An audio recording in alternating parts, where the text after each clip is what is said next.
உங்களுக்கு எப்போவாவது இப்படி தோணிருக்கா? எந்த காரணமும் இல்லாம திடீர்னு ஒரு பயம், நெஞ்ச அடைக்கிற மாதிரி ஒரு பதட்டம். அப்படி ஒரு இக்கட்டான சூழல சமாளிக்க உங்க உடம்புக்குள்ளேயே ஒரு சூப்பர் பவர் இருக்குன்னு சொன்னா நம்புவீங்களா? வாங்க, அந்த அமைதிக்கான ரகசியத்தை நாம இப்போ ஒன்னா சேர்ந்து அன்லாக் பண்ணலாம். திடீர்னு பாத்தீங்கன்னா இதயம் ஒரு மாரத்தான்ல ஓடுற மாதிரி டப் டப்புன்னு அடிச்சுக்கும். நெஞ்சுக்குள்ள யாரோ ஒரு பெரிய பாரங்கல்ல தூக்கி வச்ச மாதிரி ஒரு ஃபீலிங். ஏதோ ஏதோ விபரீதமா நடக்க போகுதுன்னு மனசுக்குள்ள ஒரு அலாரம் அடிச்சுட்டே இருக்கும். இந்த பீதி தாக்குதல், அதாவது பேனிக் அட்டாக் அப்போ வர்ற இந்த உணர்வுகள், அப்பப்பா, உண்மையிலே ரொம்ப கஷ்டமானவைதான். ஆனா ஒண்ணு தெரிஞ்சுக்கோங்க, நீங்க இதுல தனியா இல்ல. இது நிறைய பேருக்கு நடக்கிற ஒரு விஷயம்தான். ஆனா ஒரு விஷயம் தெரியுமா? இந்த இக்கட்டான நிலைமையிலிருந்து வெளிய வர்றதுக்கான ஒரு சாவி அது உங்ககிட்டயே இருக்கு. ஆச்சரியமா இருக்குல்ல? ஆமாங்க, அந்த மேஜிக் சாவி வேற எங்கேயும் இல்ல, உங்க உடம்புக்குள்ள தான் ஒளிஞ்சிருக்கு. சரி, அதை எப்படி கண்டுபிடிச்சு பயன்படுத்துறது? அதுதான் நாம இப்ப பார்க்க போறோம். சரி, அப்போ விஷயத்துக்கு வருவோமா? அந்த பவர்ஃபுல் கருவி என்னன்னு தெரிஞ்சுக்க நீங்க ரெடியா? அது ரொம்ப ரொம்ப சிம்பிளான ஒரு விஷயங்க. அதுதான் முணுமுழுக்கிறது, அதாவது ஹம்மிங். இல்லையா? நீண்டமா மூச்சை வெளியே விடுறது. கேக்குறதுக்கு ரொம்ப சாதாரணமா இருக்கலாம். ஆனா உங்களை நீங்களே அமைதிப்படுத்திக்க இது ஒரு அற்புதமான டெக்னிக். இங்க நாம ஒரு முக்கியமான விஷயத்த கவனிக்கணும். இது சும்மா ஏதோ மூச்சு இழுத்து விடுற எக்ஸசைஸ் கிடையாது. இதோட மொத்த ரகசியமே அந்த நீண்ட மெதுவான வெளிச்சுவாசத்துல தான் இருக்கு. நம்ம பாடும்போதோ இல்ல ஹம் பண்ணும்போதோ நம்ம அறியாமலேயே செய்யற ஒரு விஷயம் என்னன்னா, நம்ம மூச்சை ரொம்ப நேரம் வெளியே விடுவோம். அந்த நீண்ட எக்ஸேல், அதுதான் இங்க மேஜிக்கே. இப்போ இந்த நம்பரை பாருங்க. 15 லிருந்து 20 மடங்கு. இது என்ன நம்பர்னு யோசிக்கிறீங்களா? நாம சாதாரணமா மூச்சு விடும்போது நம்ம சைனஸ் பகுதியில ஒரு முக்கியமான வாயு உற்பத்தியாகும். ஆனா நாம முணுமுணுக்கும் போது அதே வாயு அதே இடத்துல 15 லிருந்து 20 மடங்கு அதிகமா உற்பத்தி ஆகுது. சும்மா யோசிச்சு பாருங்க. 1-2 மடங்கு இல்ல, 15 லிருந்து 20 மடங்கு. இது எவ்வளவு பெரிய வித்தியாசம் பாத்தீங்களா? அந்த மேஜிக் வாயுவோட பேரு தாங்க நைட்ரிக் ஆக்சைடு. ஓகே, இது அப்படி என்ன பண்ணும்னு கேக்குறீங்களா? ரொம்ப சிம்பிள். நம்ம உடம்புல இருக்கிற ரத்த குழாய்களை நல்லா ரிலாக்ஸ் பண்ணி கொஞ்சம் அகலமாக்கும். இதனால என்ன ஆகும்? உடம்பு முழுக்க ரத்த ஓட்டமும் ஆக்சிஜனும் ரொம்ப சுலபமா பாயும். அந்த பீதி தாக்குதல் சமயத்துல வர அந்த இறுக்கமெல்லாம் குறைஞ்ச உடம்பு தானா அமைதியாக, இதுதாங்க காரணம்.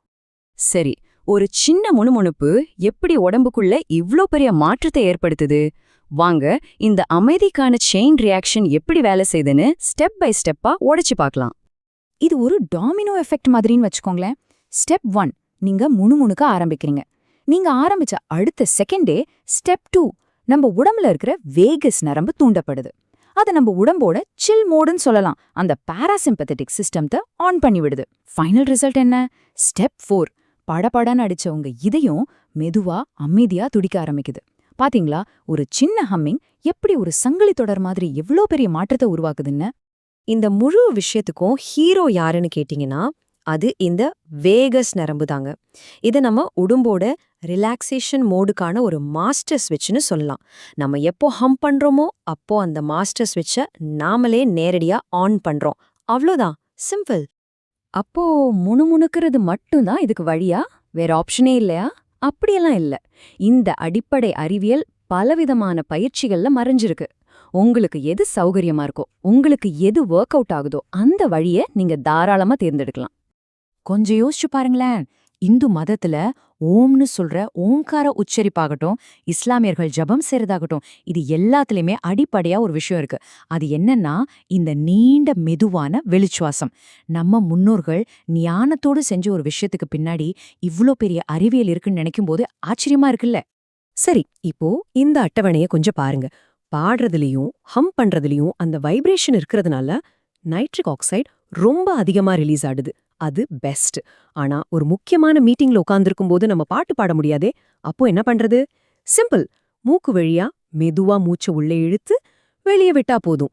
இதுவும் கிட்டத்தட்ட அதே வேலையை தான் செய்யும். யாருக்கும் தெரியாம நீங்க அமைதியா ரிலாக்ஸ் ஆயிடலாம். சோ உங்களுக்கு எந்த சூழல்ல எது சரியா வருமோ அது ட்ரை பண்ணி பாருங்க. ஆக மொத்தம் இந்த எல்லா விஷயத்துல இருந்தும் நம்ம எடுத்துக்க வேண்டிய முக்கியமான பாடம் ஒன்னே ஒண்ணுதான். உங்க உடம்போட ரிமோட் கண்ட்ரோல் அது உங்க கையில தான் இருக்கு. உங்க உணர்வுகளையும் உங்க உடம்போட செயல்பாடுகளையும் கண்ட்ரோல் பண்ற சக்தி உங்ககிட்டயே இருக்கு. அதை நீங்க நம்பணும். ஆமாங்க, இங்க சொல்ற மாதிரி நீங்க தான் உங்க நரம்பு மண்டலத்தோட கண்டக்டர், ஒரு மியூசிக் டைரக்டர் மாதிரி. எந்த டியூன்ல அது இயங்கணும்னு முடிவு பண்றது நீங்க தான். அமைதியான ஒரு மெலடியா இல்ல பதட்டமான ஒரு ராக்கா? சாய்ஸ் உங்க கையில தான் இருக்கு. ஒரு நிமிஷம் இத பத்தி யோசிச்சு பாருங்க. உங்க மூச்சையும் உங்க குரலையும் வச்சே உங்க இதய துடிப்பையே கண்ட்ரோல் பண்ண முடியுதுன்னா, நீங்க இன்னும் கண்டுபிடிக்காத, உங்களுக்கு தெரியாத என்னென்ன அற்புத சக்திகள் உங்க உடம்புக்குள்ள ஒளிஞ்சிருக்கும்?